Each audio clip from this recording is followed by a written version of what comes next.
ሰላም እንዴት ናችሁ? ውድ የዚህ ቻናል ተከታታዮች፣ ለቻናሉ አዲስ ሆናችሁ ቻናሉን ሰብስክራይብ እንዲሁም ቪዲዮ ለብዙ ሰዎች እንዲደርስ ቪዲዮን ላይክ ማድረግ ፈጽሞ እንዳይዘነጋ። በርካታ መረጃዎችን ወደ እናንተ ይዤላችሁ ቀረብኩኝ። አብራችሁን ቆዩ።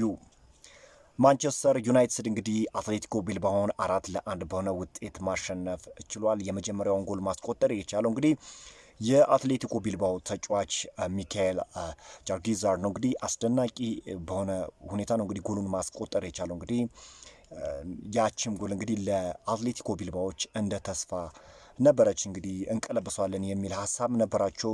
ጎሏ ከመቆጠሯ በኋላ በማንቸስተር ዩናይትድ ተጫዋቾች በኩል እንግዲህ መደናገጥ ስሜት ማዘውተር ችለናል።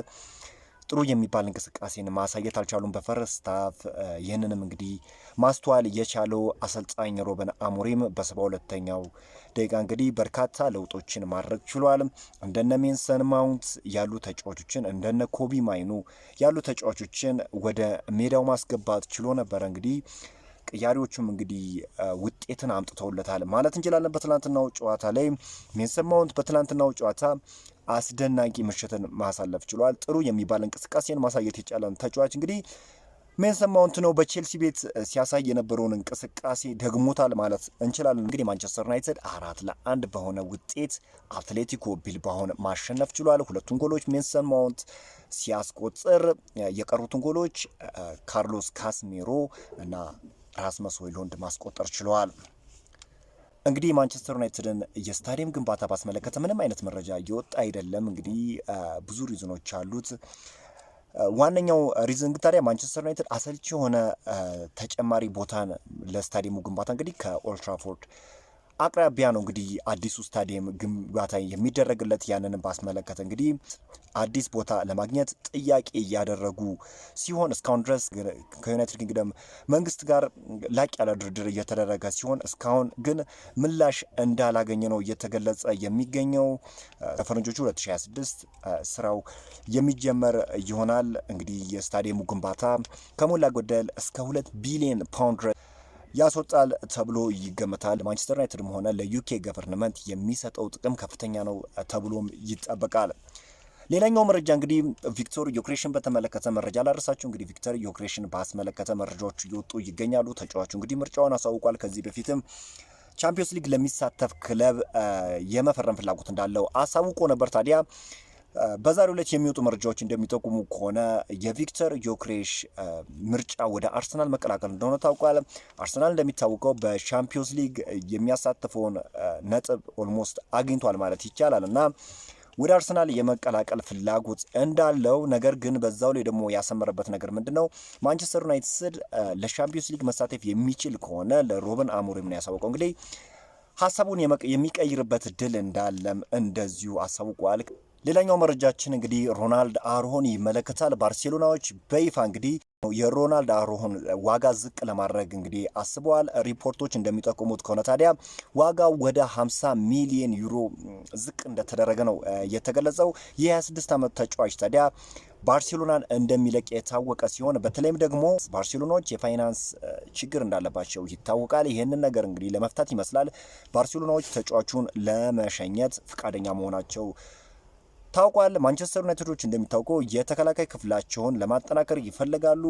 የሮናልድ አሮሆም ፈላጊ ክለብ እንደሆኑ ይታወቃልና ተጫዋቹን ለማስፈረም ከፍተኛ የሆነ ንግግርን ከባርሴሎና ጋር እንደሚያደርጉ በዛሬው ዕለት የሚወጡ መረጃዎች እየጠቆሙ ይገኛሉ። ማንቸስተር የብራዚላዊ ተጫዋች ማቲያስ ኩኒያን ዝውውር ለመጨረስ እንደተዘጋጁ ተገልጿል። እንደሚታወቀው የተጫዋቹ ዝውውር ኦልሞስት አልቋል ማለት ይቻላል። ታዲያ ከዚህ ተጫዋች በተጨማሪ አንድ የፊት መስመር ተጫዋች ማንቸስተር ዩናይትዶች የማስፈረም ፍላጎት እንዳላቸው ተነግሯል። እንደ ዴሊ ኤክስፕረስ ዘገባ ከሆነ ታዲያ ማንቸስተር ዩናይትዶች ተጫዋቹን ለማስፈረም እንግዲህ ከፍተኛ የሆነ ድርድር ወይም የመጨረሻ የሚባለውን ድርድር እያደረጉ እንደሆነ ታውቋል። እንግዲህ ተጫዋቹ የማንቸስተር ዩናይትድ ምርጫው እንደሆነ የሚታወቅ ጉዳይ ነው። በቅርቡ እንግዲህ ተጫዋቹ አዲስ ፈራሚ አርገው ለማስተዋወቅ ነው እያሰቡ የሚገኙት ቀያዮቹ ሰይጣኖች። እንግዲህ 62.5 ሚሊዮን ፓውንድ የውል ማፍረሻውን ለመክፈል እንግዲህ ዝግጁ መሆናቸው ነው እየተገለጸ የሚገኘው። ተጫዋቹን ባስመለከተ ብዙ መረጃዎች እየወጡ አይደለም። ከመጋረጃ በስተጀርባ ነው እንግዲህ ማንቸስተር ዩናይትዶች የተጫዋቹን ዝውውር ለመጨረስ እየሰሩ የሚገኙትና በይፋ ማንቸስተር ዩናይትዶች በቅርቡ አዲስ ፈራሚ አድርገው እንደሚያስተዋውቁ በዛሬው ዕለት የሚወጡ መረጃዎች እየጠቆሙ ይገኛሉ። ሌላኛው መረጃችን እንግዲህ የጁዴ ቤሊንግሃም ወንድም የሆነው ጁዴ ቤሊንግሃምን ይመለከታል። በሁለት ክለቦች ነው እየተፈለገ ያለ ተጫዋች በቦሩሲያ ዶርትሙንድ እና በማንቸስተር ዩናይትድ ሲሆን ብዙዎቹ እንዲሁም እንግዲህ ታሪክ ራሱ ሊደግም ነው እየተባለ ይገኛል። ምክንያቱም ማንቸስተር ዩናይትድን ሊቀላቀል እጅግ ተቃርቦ ነበረ ጁዴ ቤሊንግሃምም እንደዚሁ። ነገር ግን ያው እድገቱን ከፍ ለማድረግ ወደ ቦሩሲያ ዶርትሙንድ ማቅናቱ የሚታወስ ጉዳይ ነው። ምክንያቱም ቦሩሲያ ዶርትሙንዶች እንደሚታወቀው በርካታ ታዳጊዎችን ማፍራት የቻለ ክለብ መሆኑ ይታወቃልና ይህ ተጫዋችም እንግዲህ ወደ ቦሩሲያ ዶርትሙንድ የሚሄድ እድል እንዳለው ነው እየተገለጸ የሚገኘውና ታሪክ ራሱን ሊደግም ነው እየተባለ ነው። ማንቸስተር ዩናይትዶችም ግን ይህንን ስህተት ለመስራት ፈቃደኛ ሆኖ አይመስልም። ተጫዋቹን ለማስፈረም የተቻላቸውን ሁሉ እንደሚያደርጉ ነው በዛሬው ዕለት የሚወጡ መረጃዎች እየጠቆሙ የሚገኙት።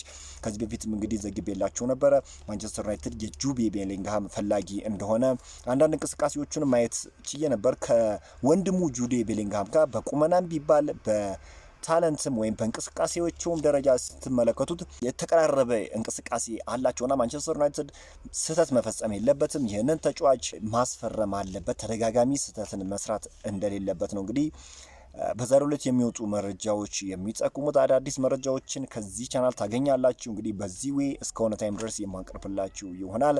አብራችሁን ስለቆያችሁ ስላገዛችሁት ይህን ቻናል በጣም አመሰግናለሁ። በአዲስ ቪዲዮ እስክንገናኝ ድረስ መልካም ሰንብቱ።